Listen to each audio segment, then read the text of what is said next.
Fala aí, galera do terceiro ano, tudo bom com vocês? Espero que esteja tudo certo. Bem-vindos a mais uma videoaula de Química do Setor B. Hoje vamos dar uma olhadinha nos conceitos de acidez e basicidade de compostos orgânicos. E vamos falar um pouquinho também sobre um tipo de molécula muito importante no nosso metabolismo, que são os aminoácidos. Ok? Então vamos lá. Quando a gente está falando de acidez, a gente está falando de substâncias que são ácidas, né? Então vamos relembrar só o que a gente viu lá há muito tempo atrás. Então ácido é o quê? Uma substância que tem aqui um hidrogênio ligado a um outro grupo, que quando em água se ioniza liberando H+, e este ânion A-. Né? Então, sempre quando a gente está falando de um ácido, ou pelo menos na definição de ácido de arrênios, qualquer substância que em água se ionize liberando íons H+.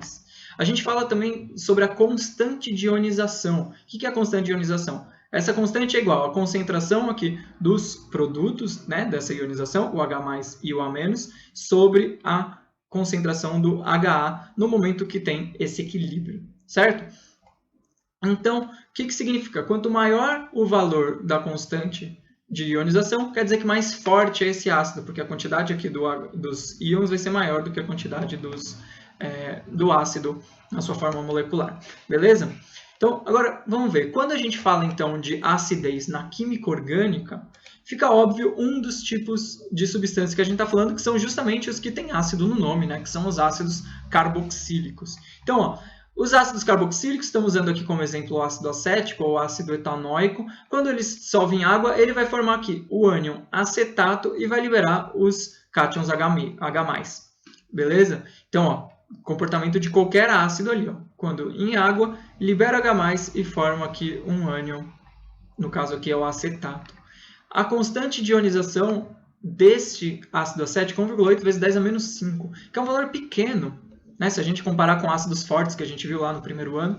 Porém, dentro dos compostos que a gente vê na química orgânica, né, os ácidos orgânicos, os ácidos carboxílicos são os mais fortes. Se eles são ácidos, então, além de se ionizar em água liberando H+, eles também reagem com base, certo? Então, se a gente tiver aqui o ácido acético reagindo com uma base, por exemplo, hidróxido de sódio, vai formar o quê? Vai formar água, né? Então, um ácido com uma base forma água e um sal, que no caso aqui é um sal orgânico, o acetato de sódio, né? A ligação iônica que entre o oxigênio e esse sódio. Essa reação aqui é parecida com aquela que a gente viu de saponificação, lembra? Só que aí aqui era um ácido graxo, né? Um ácido de cadeia longa. Então, sempre que a gente tem um ácido carboxílico reagindo com uma base, no caso aqui uma base forte, vai formar um sal e água. Os ácidos carboxílicos, eles são ácidos o suficiente não só para reagir com bases fortes, mas também reagir com bases fracas, por exemplo, o bicarbonato de sódio. O bicarbonato de sódio não é uma base de arrênios, ela não libera íons OH-, mas ela também é uma base porque ela retira íons H+ da água. Então, quando a gente reage o ácido acético com o bicarbonato de sódio, a gente forma um sal, o acetato de sódio, e esse H+, que sai aqui do ácido, se junta com esse grupo bicarbonato, formando o ácido carbônico, que se decompõe em água e gás carbônico.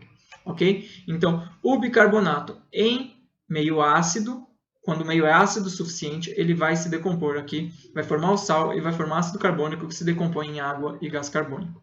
Então, os ácidos carboxílicos, embora eles não tenham uma força muito grande comparado com ácidos inorgânicos, eles são, sim, ácidos, tanto que reagem com bases fortes e com bases fracas. Beleza? Então, sempre quando a gente tiver uma estrutura aqui, um grupo carboxila, né, aquela molécula tiver a função ácido carboxílico, ela vai ser ácida.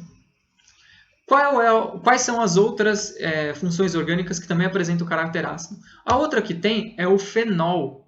Então, lembrando que é um fenol, é quando a gente tem uma molécula, né, uma cadeia aromática, aqui no caso um benzeno, ligado a um grupo OH. Então, quando a gente tem um grupo OH, uma hidroxila ligada em um anel benzênico, essa estrutura é um fenol. Essa substância aqui, que só tem o benzeno e o OH, é o que a gente chama de fenol, a substância. Mas a função orgânica fenol é sempre que a gente tem o OH ligado a um anel benzênico, não importa o que tem aqui mais na molécula. Pode ser uma cadeia mista, por exemplo, pode ter uma cadeia ramificada, com outros substituintes aqui, não importa. Tudo bem? Quando esse fenol se dissolve na água, ele também apresenta aqui uma ionização, esse H sai na forma de H+, e aqui a gente fica com um ânion, que é chamado de fenóxido. Ok? Então, quando a gente dissolve fenol na água, ele libera íons H+, por ionização, então ele também é um ácido. Mas ó, que a constante ácida dele é de 1,2 10 a menos 10. Né? Então, é um ácido mais fraco do que o ácido carboxílico, mas ainda assim, libera uma certa quantidade de H+. Ok? Então, se o fenol ele é um ácido, quer dizer que ele também reage com base. Né? Então, ó, se a gente tem o fenol, né? Que também, ó, muitas vezes ele é chamado de ácido fênico, né? Justamente por esse caráter ácido que ele apresenta. Ele também tem essa outra nomenclatura usual. Quando o fenol reage com hidróxido de sódio, né, um ácido e uma base, vai formar água. Então, o H+ que sai do fenol junto com o H- da base forma água. E esse Na se junta, se liga ao oxigênio aqui por uma ligação iônica, formando aqui o fenóxido de sódio. Então, esse ânion aqui se chama fenóxido. E o sal aqui, então, é o fenóxido de sódio. Tudo bem? Então, o fenol ele é ácido, então ele reage, ele se ioniza na água e ele reage com base. Mas ele não é forte o suficiente para reagir com o bicarbonato de sódio. Tá? Então, o bicarbonato de sódio, que é uma base fraca, com o fenol, não vai acontecer nada. Ok? Então, essa reação não acontece. Agora, quando a gente pensa no fenol, a gente está olhando aqui, ó, que tem um grupo hidroxila, certo? Tem um grupo OH que sai esse hidrogênio ionizado aqui. Será que, então, outras funções que apresentam também esse mesmo grupo hidroxila também vão ser ácidas? E quando a gente pensa no grupo hidroxila, a primeira que a gente vem na cabeça são os álcoois. Né? Então, vamos pegar um álcool aqui como, por exemplo, o etanol. É possível tirar esse hidrogênio daqui na forma de H+? Sim. Então, é possível o etanol se ionizar, formando aqui um ânion e liberando H+. Só que se a gente for ver a constante aqui de ionização, ela é 10 a menos 16. Se a gente for lembrar da constante de ionização da própria água, é 10 a menos 14. Ou seja, álcoois possuem constante de ionização menor do que o da própria água. Isso significa que a gente não pode considerá-los como sendo ácidos, se eles fornecem menos H+ do que a própria água pura. Ok? Então, quando a gente está falando então, de acidez, a gente tem essas substâncias aqui. Ó. A gente tem os álcoois, que tem uma constante menor do que a da água. A gente tem a água, depois a gente tem os fenóis, e depois a gente tem aqui os ácidos carboxílicos. Né? Então, da esquerda para a direita, a gente aqui tem aqui ordem crescente de constante de ionização. Isso significa o quê? Que em ordem de acidez, a substância orgânica mais ácida vão ser os ácidos carboxílicos. Depois vão ser os fenóis. Aí depois vem a água, que é mais ácida do que o álcool. Então a gente não pode falar que o álcool é um ácido. Quando a gente está falando de compostos orgânicos ácidos, a gente está falando principalmente de fenóis e ácidos carboxílicos, estes últimos sendo os mais representativos. Então, quando tem uma molécula, por exemplo, vocês querem identificar se ela possui caráter ácido ou não, a gente precisa procurar se existe nessa molécula a função orgânica fenol ou a função orgânica ácido carboxílico.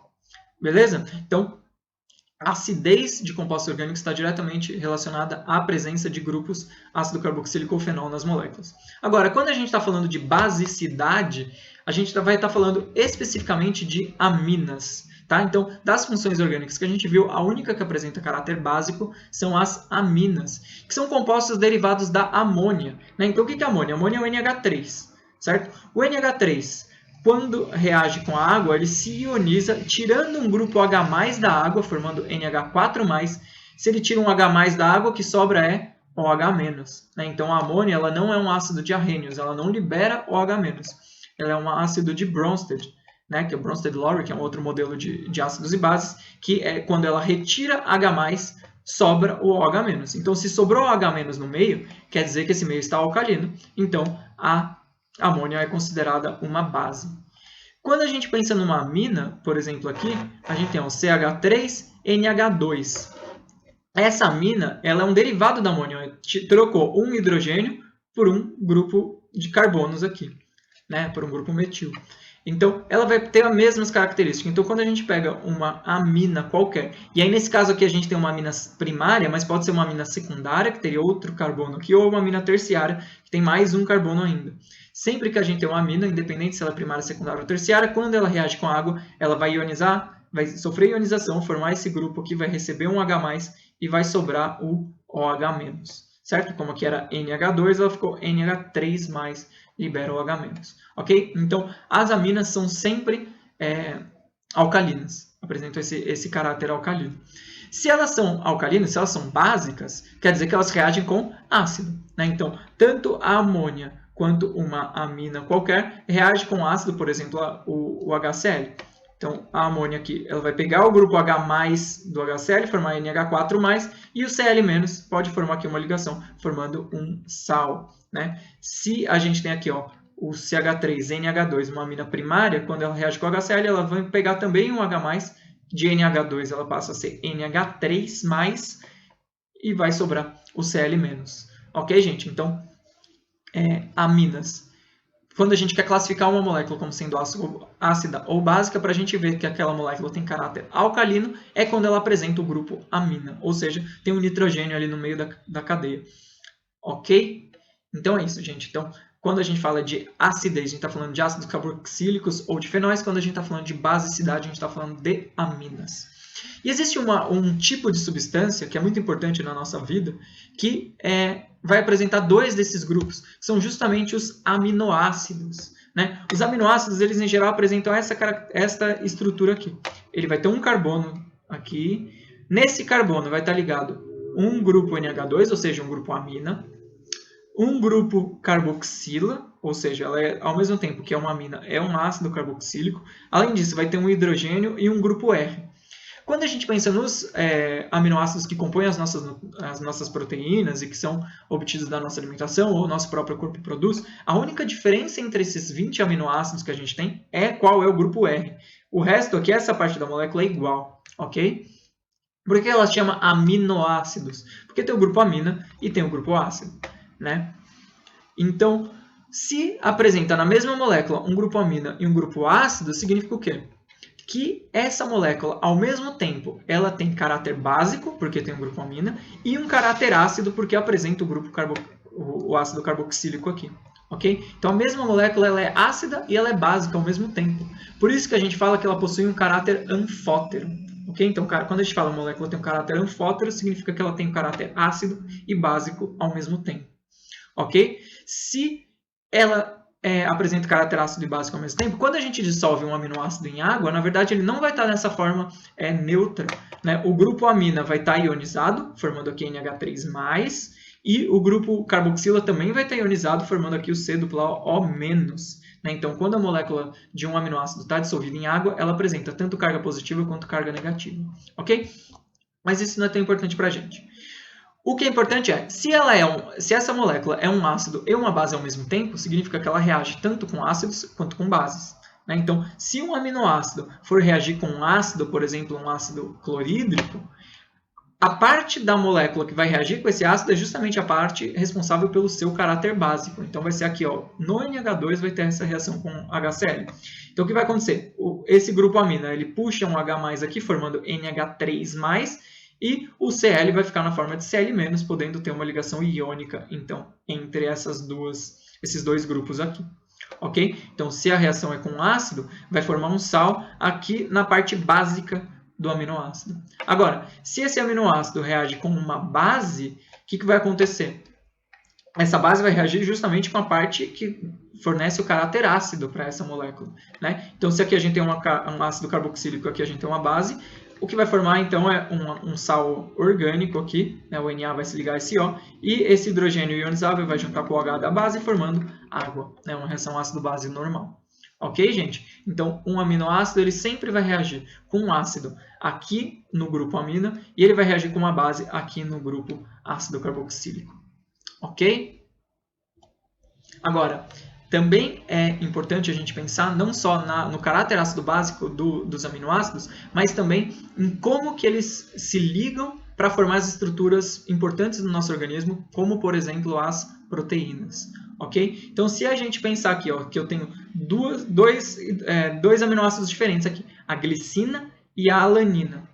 Notem que uma molécula vai ter grupo ácido e básico, outra molécula também vai ter grupo básico e grupo ácido aqui. Então, é possível que exista uma reação entre o grupo ácido de uma molécula com o grupo básico da outra molécula. Quando isso acontece, a gente tem a formação de uma água aqui, ó, entre o grupo OH do ácido carboxílico desse lado e um dos hidrogênios da amina. Então, isso libera uma molécula de água.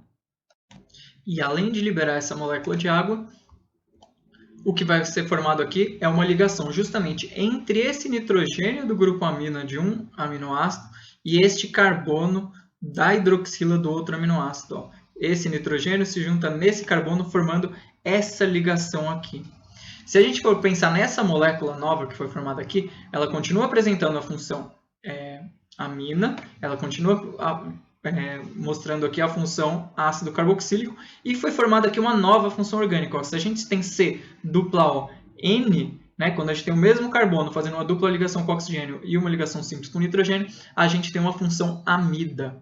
Né? Então, por isso que essa ligação entre esses dois aminoácidos é chamada de ligação amídica, mas normalmente, mais comumente, ela é chamada de ligação peptídica. Então, a ligação peptídica é essa ligação que forma uma amida quando a gente reage o grupo ácido de um aminoácido com o grupo amina do outro aminoácido. Tudo bem? Então, essa molécula que foi formada aqui é chamada de dipeptídeo, porque são dois peptídeos. Então, um peptídeo é um aminoácido, certo? Então, um dipeptídeo é quando a gente tem dois aminoácidos ligados um no outro. Quando a gente pensa em vários aminoácidos, né, até milhares e milhares de aminoácidos ligados um no outro, sempre formando essa ligação peptídica, quando o grupo ácido de um reage com o grupo amina do outro, a gente forma, então, um polipeptídeo, né, que dentro do nosso organismo tem vários exemplos de polipeptídeos, como, por exemplo, as nossas proteínas. Né? Então, as proteínas são formadas por vários vários aminoácidos ligados uns nos outros, e cada ligação entre eles é sempre uma ligação desse tipo aqui, uma ligação peptídica. Tudo bem? Então, quando a gente pode fazer o inverso também, né? Se quando a gente reage dois aminoácidos, a gente forma um dipeptídeo e libera água, se a gente reage esse dipeptídeo na presença de água em condições específicas, a gente pode fazer o inverso, que é a hidrólise, ou seja, a gente vai separar esses dois aminoácidos de volta. Quando a gente tem, então, um dipeptídeo, como que a gente sabe onde vai ocorrer a hidrólise, onde essa molécula vai quebrar? A hidrólise sempre ocorre na ligação peptídica. A ligação peptídica é essa que tem aqui uma função amida. Né? Então, se a gente tem aqui, ó, a gente tem um resíduo de aminoácido aqui e o outro aqui. Né? Onde vai quebrar essa molécula? Justamente na ligação aqui entre o carbono de uma molécula e o nitrogênio da outra. Se a gente quebra essa molécula aqui, a gente restabelece aqui o grupo OH para formar o ácido carboxílico e a gente tem uma molécula de aminoácido. Quando a gente quebra aqui, a gente restabelece um hidrogênio nesse nitrogênio para formar o grupo amina e ter a outra molécula aqui de aminoácido. Notem ó, que todos os aminoácidos, como a gente tinha falado antes, eles são formados por um carbono ligado a um grupo carboxila, a um grupo amino, a um hidrogênio e a um outro grupo. Nesse caso aqui, esse outro grupo é um hidrogênio. Nesse caso aqui, ó, o outro grupo é esse grupo fenil, que está aqui embaixo. Ambos são aminoácidos. Quando a gente quebra, então, a ligação peptídica, a gente reestabelece os aminoácidos que formaram aquele dipeptídeo inicialmente. Tudo bem, gente? Bom, então é isso. Nos exercícios vai ter várias reações dessas para fazer, de fazer as ligações peptídicas, de fazer as hidrólises e também a parte anterior ali de identificar quando uma molécula apresenta caráter ácido ou quando apresenta caráter básico ou quando apresenta ambos, que é o caso dos aminoácidos. Tudo bem, gente? Então espero que vocês tenham gostado dessa aula. Espero que a gente se veja aí durante a semana nas aulas ao vivo e a gente vai fazer esses exercícios, tirar todas as dúvidas. E é isso aí. Beleza, gente? Por hoje é só, então. Falou, aquele abraço.